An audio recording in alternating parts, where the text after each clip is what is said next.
call this meeting of the Watuppa Water Board to order. Mr. Clerk, would you call the roll, please? Yes. President Terrier? Present. Member Ferrer? Here. Thank you.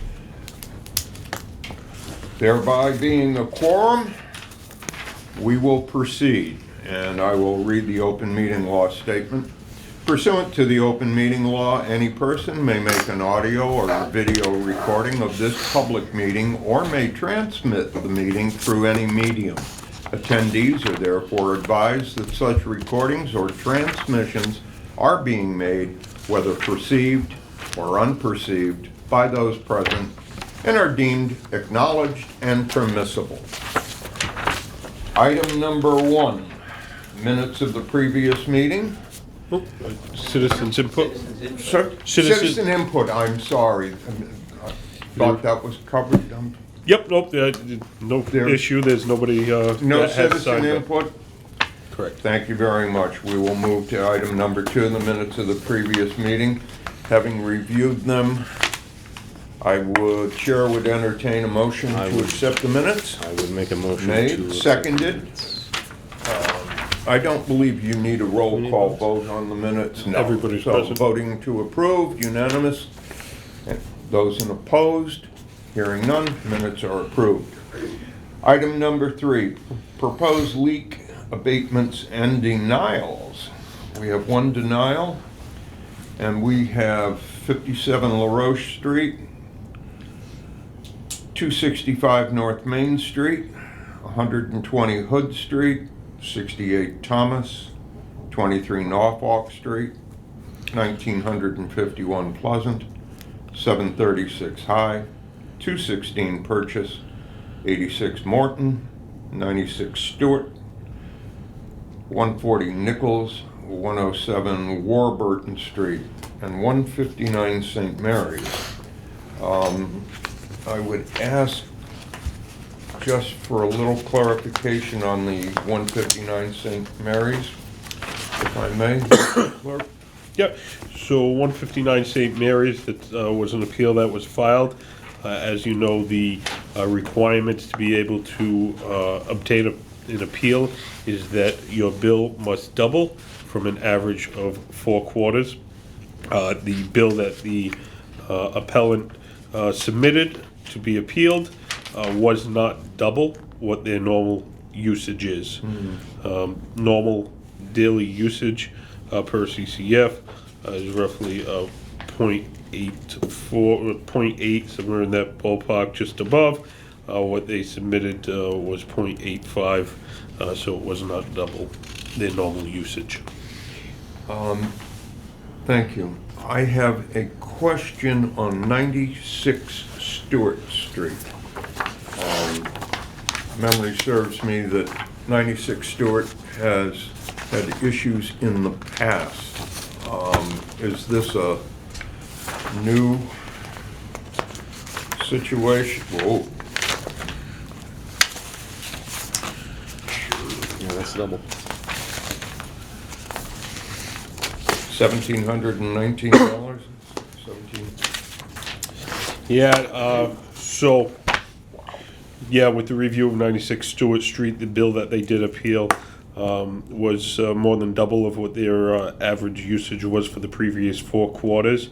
There was one bill with an extremely high usage. The usage did drop down after that quarter. So their reasoning for was a tenant's toilet left running. They claim that the issue was fixed. It showed in our billing system by the reduction in the next quarter's bill that that a repair was made. So based on everything submitted and reviewed, they are eligible for a credit. There is not any indication from the report provided by our staff that there has been any other adjustments within the past 5 years, because that would make them ineligible It would as have well. been a significant period ago. 96 Stewart was, yes, they had an issue at that point. I was just trying to remember if that was a split service or a front house, back house situation at one point, but I think that property may have been subdivided at one point, but that's back in the day. Thank you for the explanation. The chair would entertain a motion to approve the abatements as presented to the board.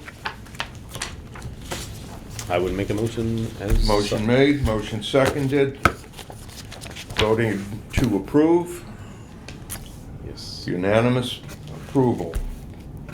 Item number 4, fiscal year 2023 rates and budget. Mr. Clerk. Thank you very much. In front of you, you have the proposed FY23 rates and budgets for the water department. These rates and budgets have been submitted to the administration for their review 120 days prior to the start of the fiscal year, which has already passed. They did review, and now we're in front of the board for board's approval. Subsequent submission to the city council and review by the city council. The FY23 budget as proposed is in the amount of $14,289,038.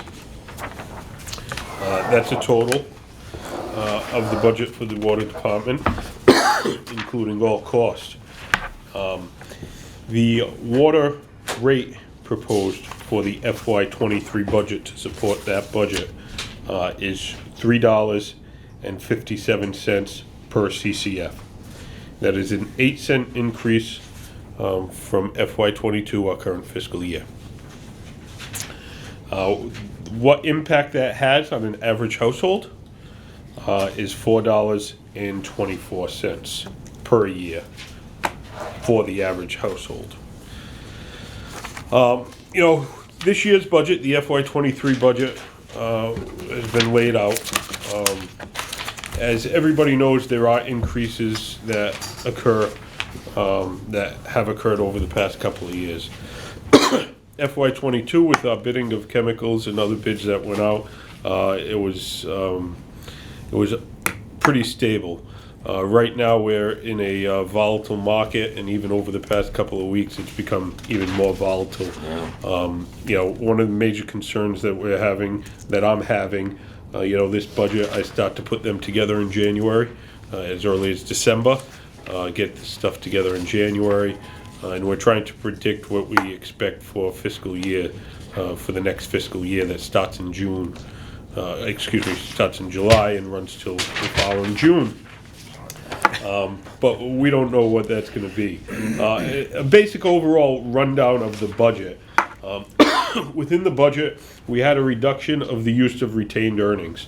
If the committee remembers last fiscal year, through talks with City Council on budgets and rates, the City Council asked us to use less free cash within our budget. That was looked at. And a draft policy was made for that. The draft policy was to use 10% less free cash than we have in free cash, 10% per year for the next 5 years to get down to where we're using 50% of the certified free cash. Certified free cash actually for this fiscal year, this past fiscal year, it was FY 21 certified free cash that was certified in FY22, available to use in FY23's budget.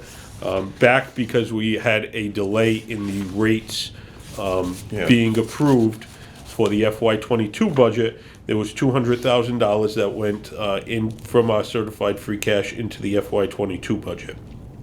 That still left us with a substantial amount of free cash. What I did was I took 10% less than the free cash we used within the budget last year.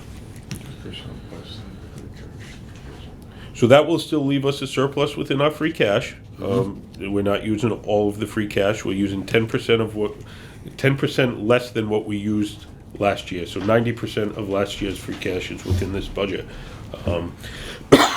So that was a reduction in a revenue. The other increase that we had pretty good within the FY23 budget was an increase in debt service.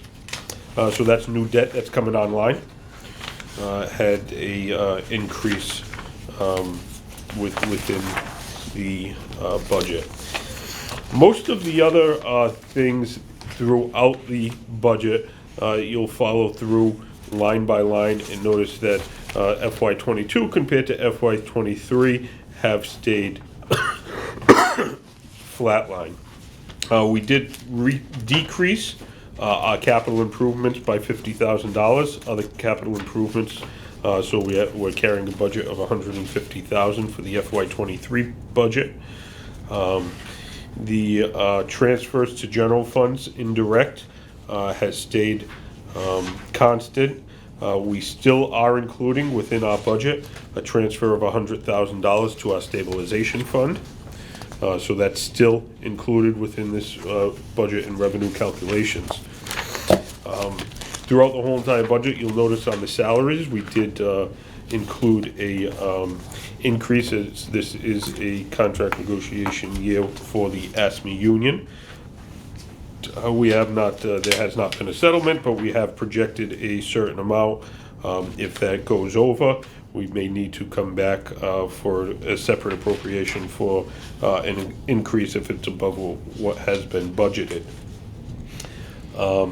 Running through the water maintenance expenses, the water maintenance has stayed, again, pretty flatline. There has not been much of an increase, a $3,000 increase from last year to this year, and that is related to motor vehicle insurance. Water and sewer, we do procure motor vehicle insurance on our vehicles, unlike the general fund, who does not carry motor vehicle insurance or liability. Treatment plant salaries, again, are pretty much about the same. As the board probably knows, we did have a increase last year within some of our water treatment operators' salaries. That was part of the a side letter, to try to get some more operators in. We are still down operators at the plant, but we'll be moving forward. The next, underneath water treatment plant expenses, that top line item, electricity, that's always a big one.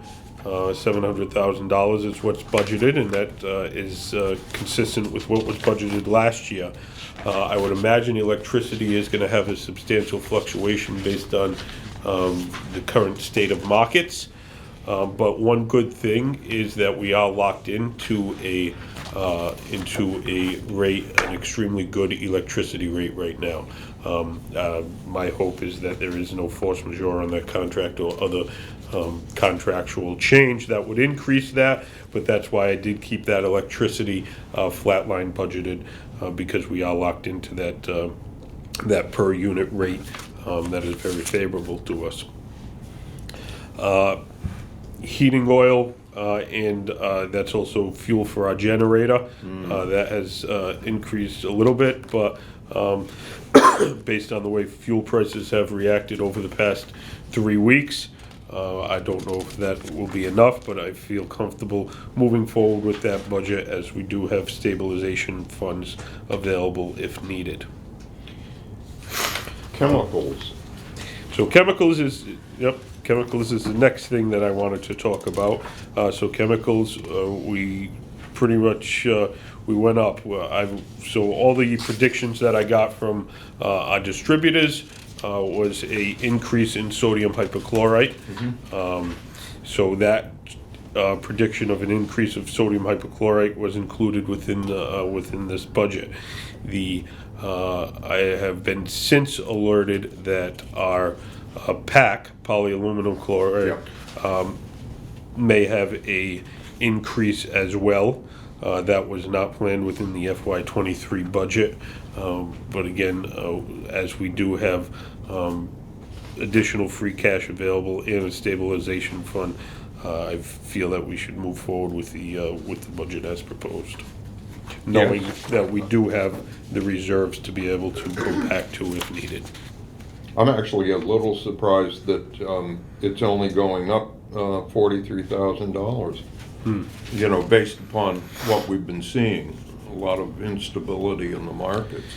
Yeah, you know, again, this year is, and I'm being, you know, totally honest with everybody, the way that these budgets are derived and the volatility of the market right now is going to have impact on these budgets. But we do need to get a budget in place. We do need to be able to move forward into FY23.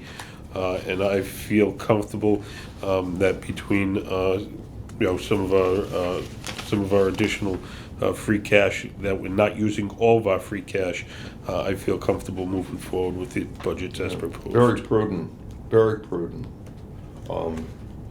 It's interesting, again, I'm always amazed at looking at some of the line items and going back over a number of years, and they haven't changed. And it's due, I think, in large part to tightening the belt constantly and trimming wherever possible. And I would congratulate the department on doing that. Thank you very much. No, it's true. I really mean that.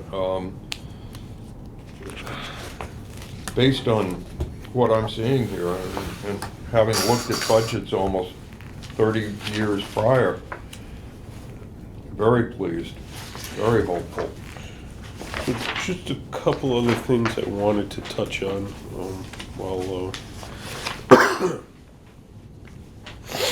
May I ask a question? Yes.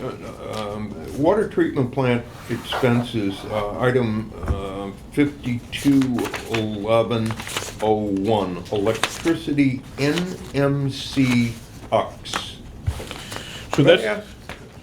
What is that? Yep, so that's a separate line item that's in the budget. It's for Uxbridge Solar, who is a company that provides solar credits to the city. Yeah. So our electricity bill comes in multiple parts. There's our standard electricity bill that we get from National Grid. A portion of that electrical bill gets shaved off and goes to this other company that provides us credits onto that bill. But there's a payment that needs to be made to Uxbridge separately from what's paid to National Grid. Is that similar to, I have Trinity Solar on my house. Is that very similar to that type of?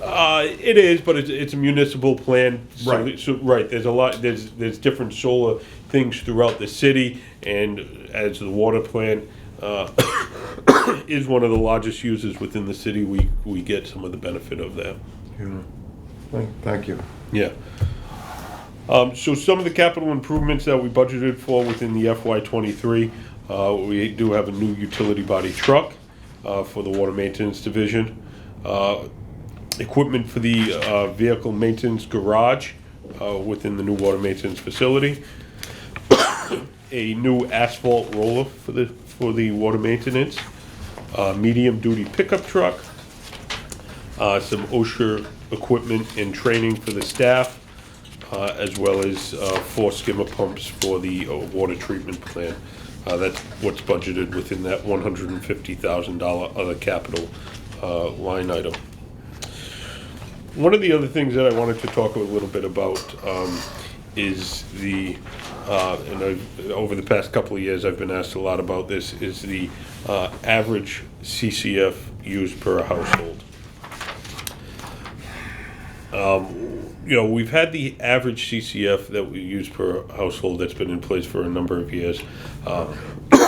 It was derived by my predecessor, and there's multiple different ones that are used. EPA likes to use one, DEP uses one, rate calculators use the other. But the best way for us to figure this out is to calculate it. You know, so see what our actual customers use, because what our customers use is very different from what Westport's customers use, or from what Somerset or Swansea's customers use. You know, based just on the household and the amount of people. So last year, what I did, I took a very small sampling, and I broke it down. So I took 20 different houses, which we knew the amount of people that lived in the houses. We knew. We took a mixture of single-family, multifamily, and all residential, and we broke that down. per quarter cost, per year. So the total household usage, based on those 20 properties that we calculated last year, was 55.25 CCF per year.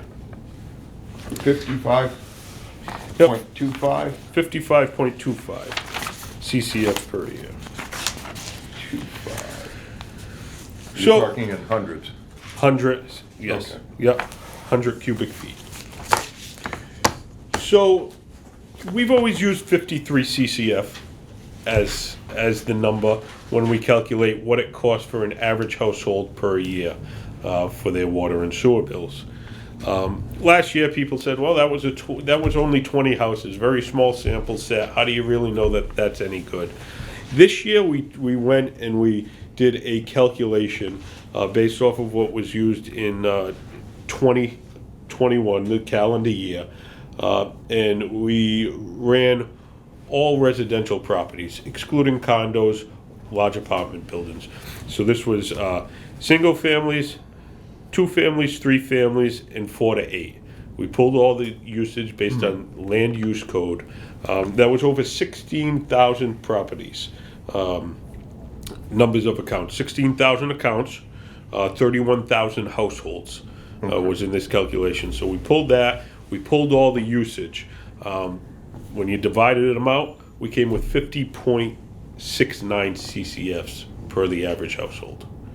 So up, right, so up 53 CCF per household. You know, we're looking at 16,000 accounts. You know, so it's not a small sample set anymore. It's not. This is everything. Again, we excluded condos, we excluded large apartment complexes, anything over 8 family, and this is only residential. So, you know, I really wanted to get a good handle on whether our number was good for what the average household would be. You know, when we say average household, and that's if a single family average household. You have a 3 family, it's times 3, naturally. You know, so it was just interesting to go through that exercise. You know, the water department staff was great in pulling all those numbers together, but to actually see that our number still holds good for our community. Yeah, without a doubt. So that's how we base on what it costs a household per year for water and sewer, what the average increase is per year for the average household.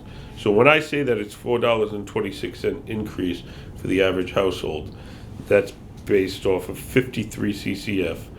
The average households, based on the numbers, is 50.69 That's CCF. $1.06 a quarter. Yes, yes. That's pretty good. And that's about 112 gallons per person. And that's pretty good too. Yep. Excellent. So, That must have been interesting for you to do that and then come back in with almost the exact same number. yeah, you know, and you know, I gave this, and you know, I didn't want it to be influenced in any way. I gave the staff the directions on what I wanted done, and they did everything. I didn't want people to say, well, you know, you monkeyed around with stuff. Nope, I gave the staff directions what to do. They didn't really know what ultimately What you were I shooting was for. looking for. Yeah. And those are the way that the numbers fell out. Question, just out of curiosity, what were your expectations prior to seeing the results? Had you expected an increase? No, not really. Maybe a slight increase, you know, based on the small sample set that we had, that I did the prior year with the 20 houses, you know, and again, with those 20 houses, I tried to do a very variable mix of what was there, you know, a couple of single families, a couple of multis, all the way up to 8 family. So I was pretty confident with our number. You know, and again, this is for an average household. If you have a family of 5 living in a single family house, and you water your grass every day, and you wash your car once a week, yeah, your cost is going to be higher. If you're a single person living, if you have a 3-family and it's 3 single people living in the house and there's never any outside water use or anything like that, your cost is going to be a lot lower. So, this was for an average household based on averages. So, It's like the thermostat. You control your water and sewer bill in the because you control the tap, and waste is going to cost. yep. And being frugal or being using common sense is going to save. I mean, I've been saying it for a long time, but that's pretty interesting. That is really interesting that it came out that way. Yeah, and that's something the council has wondered about over the years. What is the direct impact on the average home? And with that information, I think they're going to they're going to be very interested in hearing that. Yeah, I think so. It's a question that, like I said, that's come up with the council. Oh, it comes over up all the time. Couple of You years, know. I'm sure. And I think we hear on a regular basis that it only the bill only continues to increase from the average property owner. So it's refreshing to see that the usage is still similar to where we've expected it to be. So Yeah. you only hear the horror stories. So I guess that's my logic behind it. Well, we've sort of shifted over the last 30, 40 years. We've gone from an industrial-based water system to a residential-based water system, and that's both a blessing and a curse because our system is so oversized.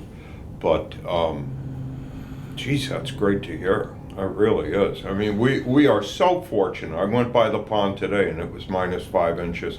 I mean, that's just fabulous at this point in the year.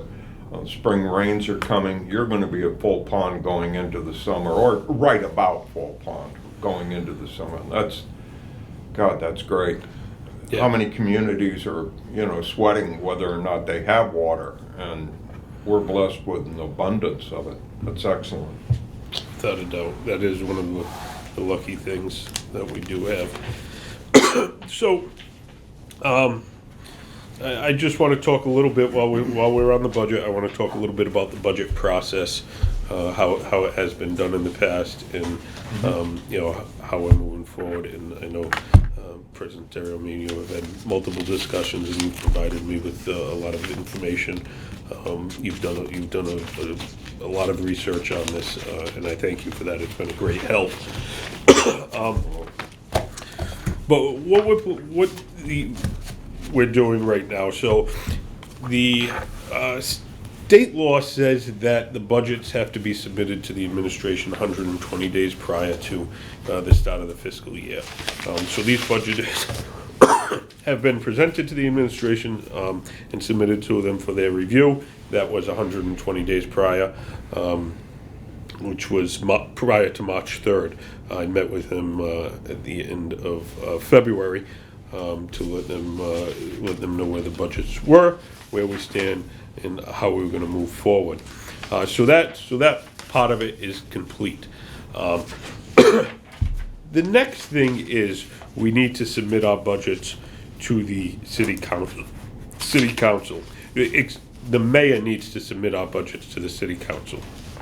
That's the next step. The charter states that the budgets need to be submitted to the city council. Any rate increases need to be submitted by May 1st, and the budgets need to be submitted by April 1st for enterprise funds. As we do our rates and our budget at the same time, we can't figure out what our rates are going to be without preparing our budget. Everything is prepared at this time.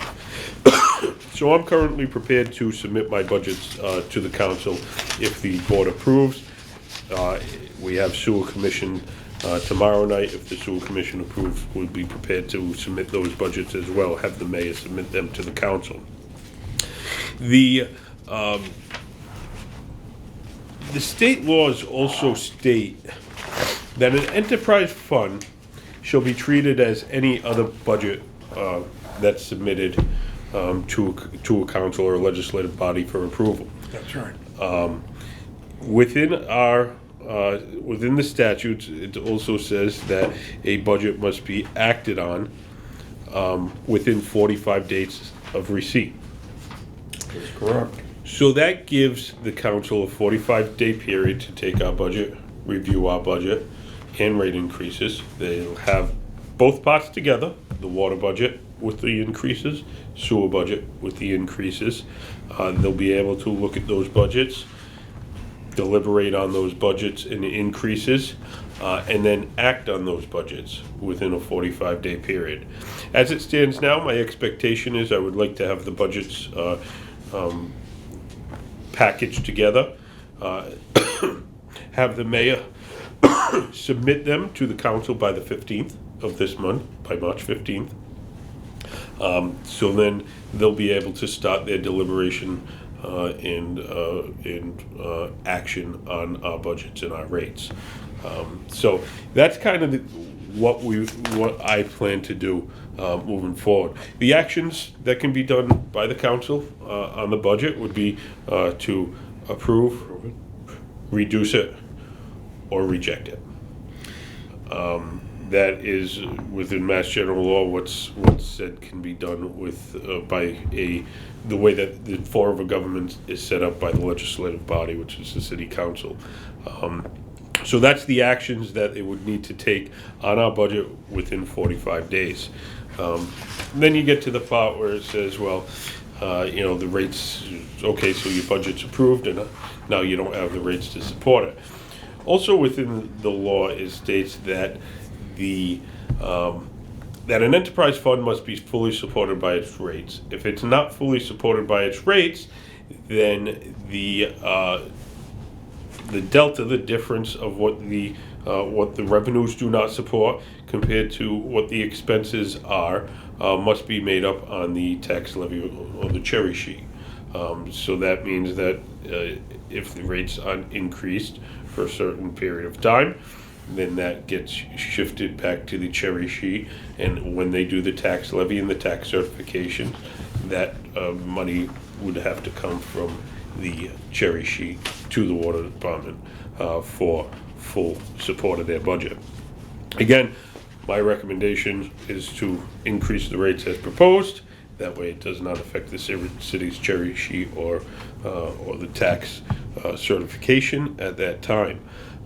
So, this is a lot different than the process that we've gone through over many years over the past. I think it's going to be a good process. It's going to give the council ample time to be able to discuss, deliberate, and talk about our budgets and our rate increases. And then they'll be able to move forward onto other budgets and other rates. But so I prepared a memo to the law department, and I've had discussions with them. It's still under review, but they haven't said that they're in disagreement with anything that we've provided to them. So I think that's excellent. And I think the budget is reflective of, like I said earlier, the belt tightening that's been going on for year after year after year.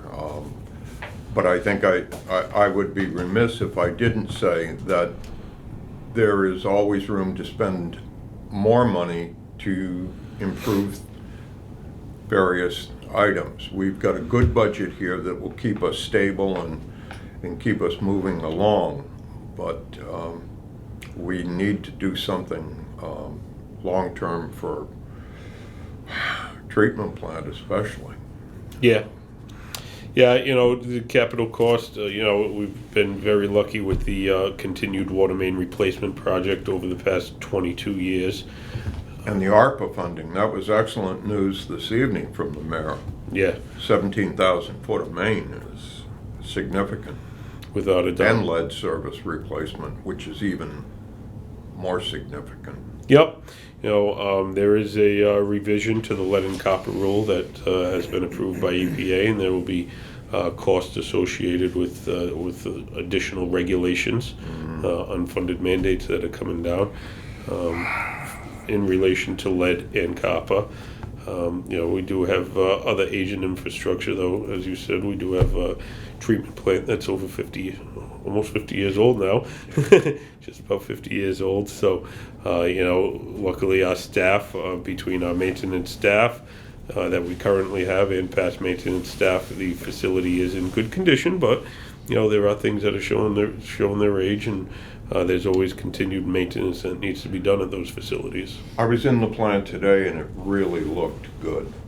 It really looked good, and they're working hard down there. You can see it. Yeah, we have right now a phenomenal maintenance staff. As I mentioned earlier, we still are missing some water treatment operators. That's what I was implying, actually, is that we need more people. I mean, how many employees do we have right at the present time? So we just lost one operator, so we currently have 2 staff operators.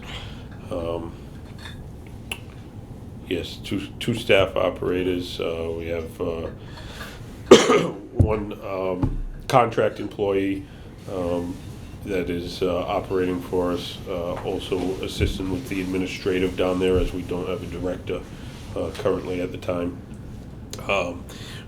The water quality manager is filling in some shifts. The lab tech, who's a licensed operator, is filling in shifts as well. So again, even though we've done some increases, we haven't drawn in any new licensed candidates as to date. That's a shame.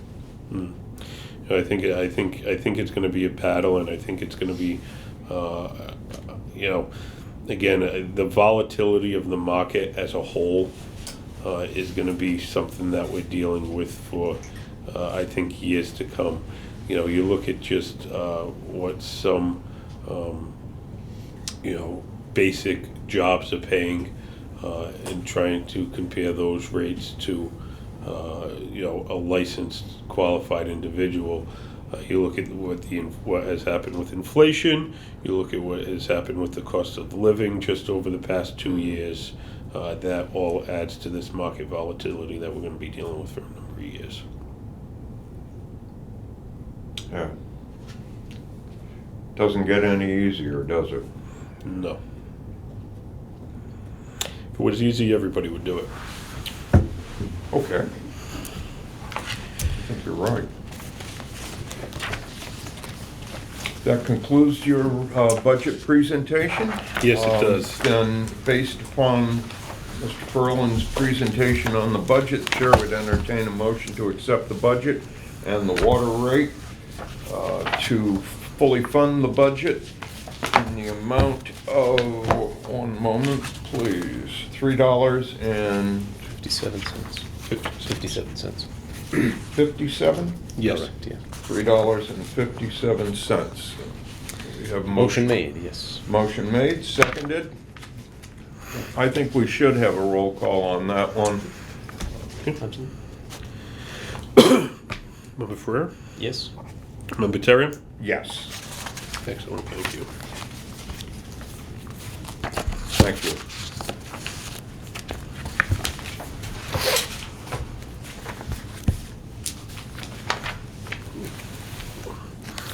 Item number 5, water maintenance building sub-bidder increase. So within your packet, you can see a letter from our consultant, William Stock Architects. So underneath Chapter 149, which is the procurement laws for DCAM in the state of Massachusetts, which deals with any vertical construction, you have what's called file sub-bidders, and then you have a GC that bids the job. The GC is responsible for the whole entire project. How the bidding procedure works, you have all these subcategories. So it would be roofers, window guys, plumbers, electricians. There's a whole list through the DCAM process of all these subbidders. If you have the project and a cost associated with this certain sub-trade is over $20,000, there needs to be separate independent bids submitted by those sub-trades. So all those sub-bidders are opened on a particular date. Those sub-bidders then, those amounts from the sub-bidders then go to the GCs.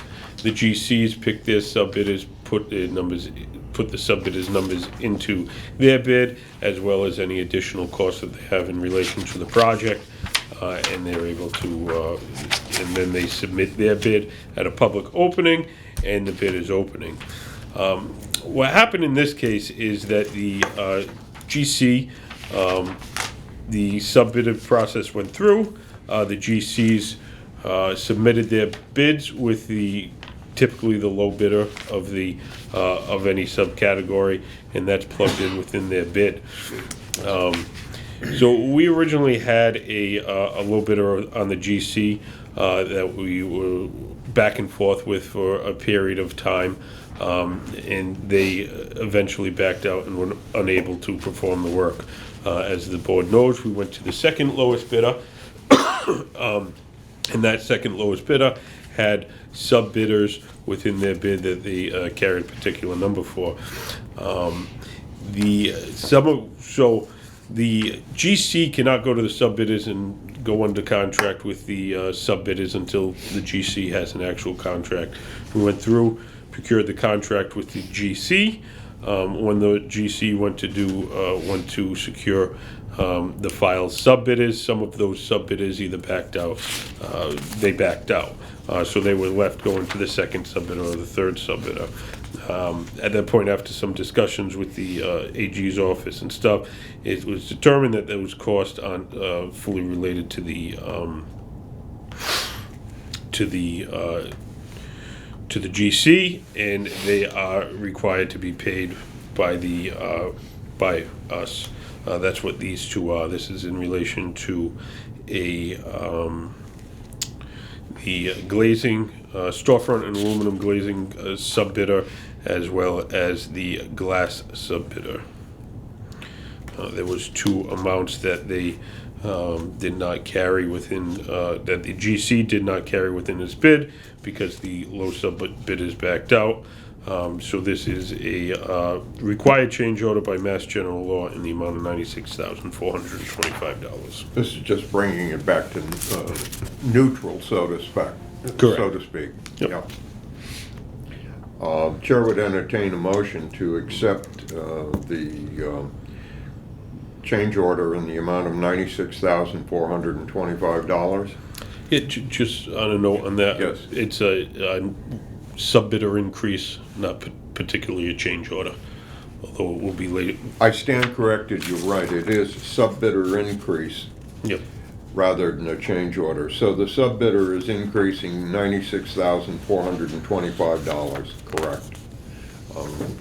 Motion approved. Motion the made, cost motion increase. seconded, voted unanimously. I think we can dispense with that. Yeah, that's what I actually was trying to say in rather inarticulate way, that this is just bringing us back to where we should have been, or where the sub-bidder would have been. Yes. Okay, item number 6, Santec Consulting Services, ARPA Water Main Design, contract number 1.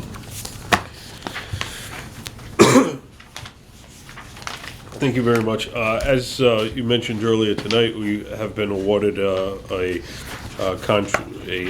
award through the APA funding for water main replacement as well as street reconstruction on over 17,000 linear feet of streets within the city of Fall River. It's almost 3 miles over 3 miles of water main and streets that will be redoing. This is the design contract. So as APA funds were federal monies, we had to go through a full RFQ procurement process for the design engineer as well as construction oversight and resident inspection. Stantec was out of that process, the RFQ process. Stantec was determined to be, they were listed by we used the designer selection board as the qualification, as the qualifying committee. So Stantec was number one on the list. A negotiated price of $330,000 was done for the Stantec. So there was there was a number of streets that we already had survey for on the list of streets that we are doing. These are streets that we've surveyed in the past and either got pulled from being replaced for some reason or another. So we are being able to take advantage of a savings within the survey of only having to survey about half the streets. Within this contract, we are also replacing 36 lead services. And we'll go, if you can go to the next slide, there is a list of the streets. But the streets, if you would like, Oak Grove Ave from Locust to Bedford, Moreland Street from Bay Street to End, President Ave from Highland Ave to Ellsbury. That's a long stretch. The Cross Street from Merchant to Orchard, North Belmont Street, Hood to Vestall, Vestall Street from North Main to North Belmont, Reading Street from Valentine to Harvard, and then picking up from Langley to Florence, Sterling Street from Napoleon to Stafford, Welcome Street from Napoleon to Stafford, Archer Street from Highland Ave to the dead end, to the to the east, Atlantic Boulevard from Pembroke to Tidal, and then off of Atlantic Boulevard to the dead ends would be Moody, Assonet, Byron, Duke, and Pembroke. So that's a total, like I said, of 17,100 feet of water mains to be replaced, sized from 2-inch private services, a lot of 6-inch, all the way up to some 12 on President Avenue. Total based on our records of 36 lead service replacements. We will be looking to do full lead service replacement, potentially all the way from the main into the houses on these streets, as that is a requirement of the new lead and copper rule. So that is the design. So $330,000 is design survey. This also includes the design for the pavement as well, because this will be one contract going out for water main replacement as well as street repaving and sidewalks that are affected by the water main replacement. Is it too early to ask what the anticipated size of the main and President Avenue will be? You've got a real mismatch.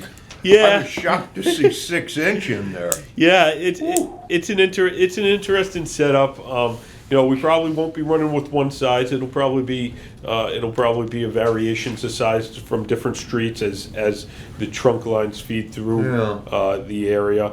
It's really interesting. It starts out, comes down Northeastern Avenue into the Rotary and then heads towards the Hood Street Tank. Ellsbury Street as a 16. Right. Then it goes up Ellsbury, but from that point up to I think almost Ray is a very small main. So that might even be the area that's a 6 or an 8. It's interesting how it runs. Then it upsizes from the Hood Street Tank. Yeah. Coming in, it upsizes to a 10 and a 12 as it runs further down. 6 in Ray. Yeah. I'll bet that's exactly where that is. Yeah, so it's interesting to see how it's divided up. But yeah, the 2-inch services you're going to replace with 8s. That's something that we're going to look at through the design. So that would be the general practice, to replace it with an 8 for fire protection. That's what I was wondering. Because typically that standard for fire protection would be an Yeah. 8-inch main, now DEP standard. But the other issue that we're running into, and something that we've been starting to do over the past 4 or 5 years, is actually downsize and correctly size the mains for what they need. Because of the water quality issues that we run into. At the extent of our systems or the dead ends, you end up having issues with THMs or other disinfection byproducts because the water stays in the main for too long. So I'm thinking on some of those dead end streets, they dead end from Atlantic Boulevard up to the railroad. There's really no possibility that they'll ever be crossing the railroad. Right. So there's a couple of houses that are serviced from those small private services. We've always kind of been under the impression that you can almost do up to 4 houses from a 2-inch service. That's the guidelines that we've always followed. No more than 4 houses from 1 2-inch service running up the street. It's not prime, it's not ideal, but again, we do have to manage our water quality within the system as well. And to have an 8-inch main of water sitting there with 2 houses on it is an issue that we've run into in the past. So that's something that's going to be looked at design-wise. Again, we make sure that there is ample fire protection, fire hydrants close enough on the main branches, Atlantic Boulevard, to make sure that there is ample fire protection. And on it those is only a 250-foot run, so that's a 250-foot hose line. Down low with higher pressure, so They must have excellent pressure, though. yeah. I would imagine that they Yeah. do, just based on their elevation. Yeah, that's excellent. Very good. All right. So if we would entertain a motion or... Yeah, some- Chair would entertain a motion to accept. Let me get back over to get this right. Okay, Chair would entertain a motion for Santec Consulting Services of the ARPA Water Main Design Contract number 1 in the amount of $330,000. Motion made to award the Motion contract. made and seconded. Voting approve. All right. And just one thing on that is all funding from ARPA, so there will be no cost to our ratepayers for this work. That's excellent. With that, we've done President Ave from one end to the other at this point, haven't we? Yeah, that'll be President Ave will be 100% complete. You got an estimate on how many cents that would, using the ARPA funding, how much that saves the citizens? I do have that not off the top of my head. I can provide that to you. I'd be willing to bet a nickel anyway, if not more. Oh, without a doubt, yeah. Yeah. That's excellent. I believe. All right, moving on. Item number 7, Santec Consulting Services Incorporated for Phase 20 Water Main Improvements, change order number 3 in the amount of $159,500. So in front of you, there's a change order for the Phase 20 water main improvement contract for Stantec. So Stantec, the Phase 20 water main project is shut down for the winter right now, but there is going to be some additional work needed as it comes up in the spring. They also have a very good inspector who's very familiar with our city. He has been assisting with some inspections on our water maintenance facility. So that is also included within this change order. Excellent. The chair would entertain a motion Motion to approve the change order? to accept. Yes. Motion made, seconded, voting unanimously. Yes. That brings us to item number 8, updates on ongoing projects. Mr. Perla. So within your packet, you have a couple of change orders that were done to the Phase 20 contract. They were eligible to be approved administratively as per the board's policy. stating they were under a certain threshold. So to keep the project moving and keep those inspectional services available, those were approved. The last change order that you just approved was over that threshold, and that's why it needed board approval from the board. After that, we do have a update on the Woodward and Curran temporary staffing support for the water treatment facility. This was in the amount of $25,000, which provided us an additional period of time for support of Woodward and Curran to provide us managerial support down at our water treatment plant. This was underneath the threshold as well and was administratively approved. Just to note on that, though, as I mentioned earlier, we are still without a director of water treatment and resources at our treatment facility. I would hope that we are able to get some applicants. There was actually one resume that came across my desk just yesterday that I need to contact the person to talk about their background and their skills. But this is a continuing issue currently. So Woodward and Curran was a great help. They helped us out in a time of need when we were transitioning from losing our current director. We were down multiple operators at the time. They came in and helped us out, providing administrative staff to be able to keep our plant running, keep our staff going, and we were able to get in a couple of additional staff at that time. Currently, we do have my predecessor, Terry Sullivan, who was working as an operator, a contract operator. He was filling shifts.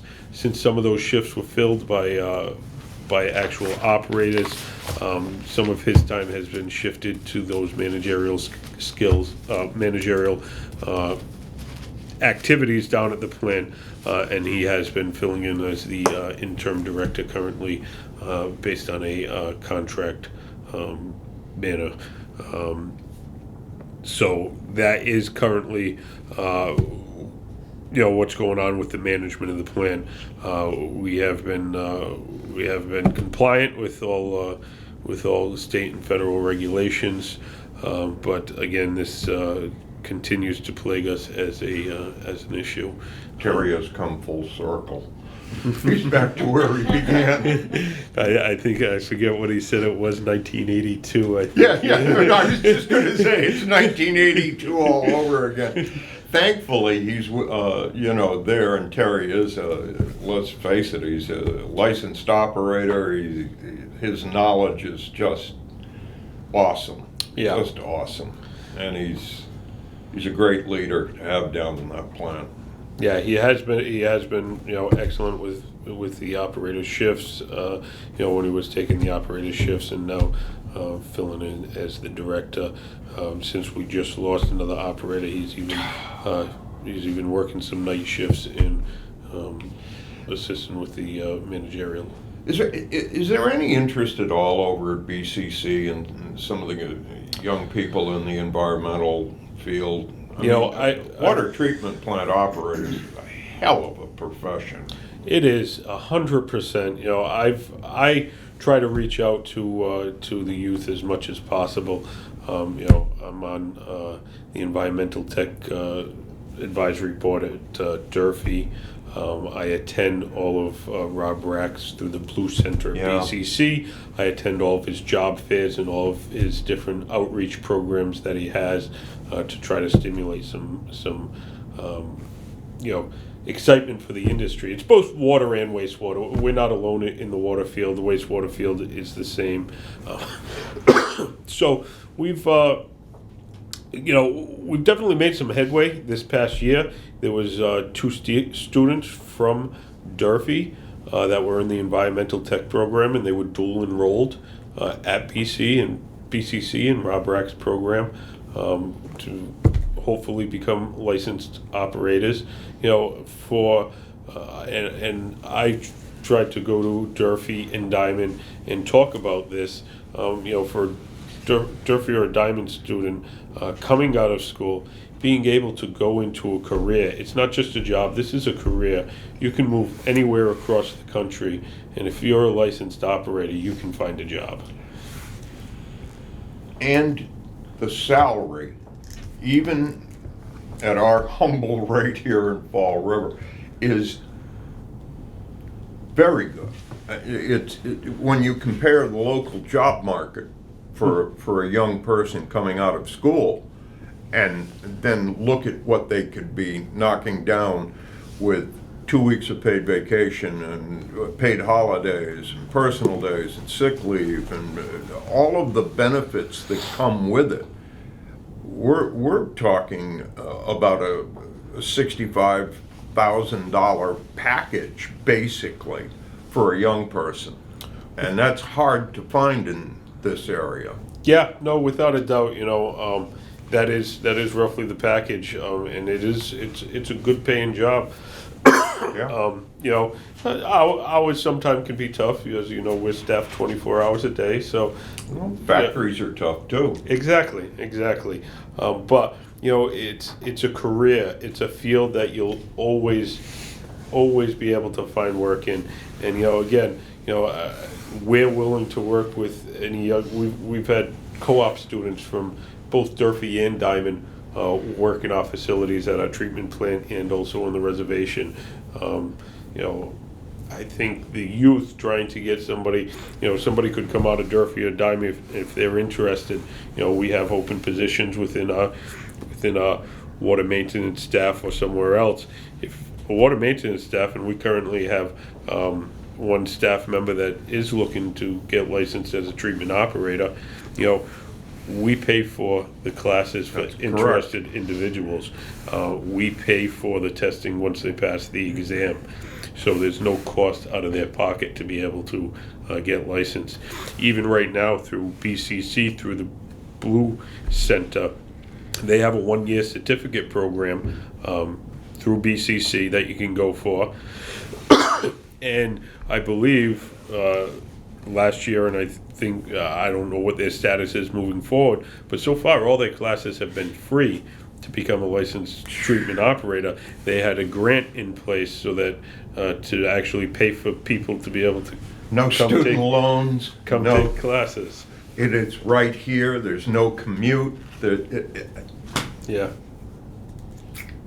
So, you know, I think for anybody that is interested in the field, contact myself, and I'm willing to give tours of the plant, willing to let people spend some time with our operators to see what a typical operator does on a shift. Willing to give them, I'm always willing to give anybody a tour of our facilities, because most of the time people come into our facility and they say, wow, I never knew what it took to get water out of my faucet. It's the most important building in the city, Yeah, because without it, there is no city. right, correct. And that's one thing that always needs to be remembered. Good water, good utilities, that's what is the, you know, foundation for a good community. It's the foundation of life. Thank you. And thanks for going the extra mile with the program. Do you get involved in the career day at all up there? Yeah, so I've done their career days. We've set up a table prior to COVID. They haven't had any. They've had a couple of virtual ones recently, both in the environmental program and through the whole entire PCC program. So Excellent. I have been involved Thank in you. those. Excellent. All right. That brings us to item number 9, other potential matters. Don't have anything. Nothing? The chair would entertain a motion to adjourn. I will make a motion to adjourn. Motion made, motion seconded, voting unanimously to adjourn at approximately 7:34 p.m. Thank you. Thank you very much. Thank you.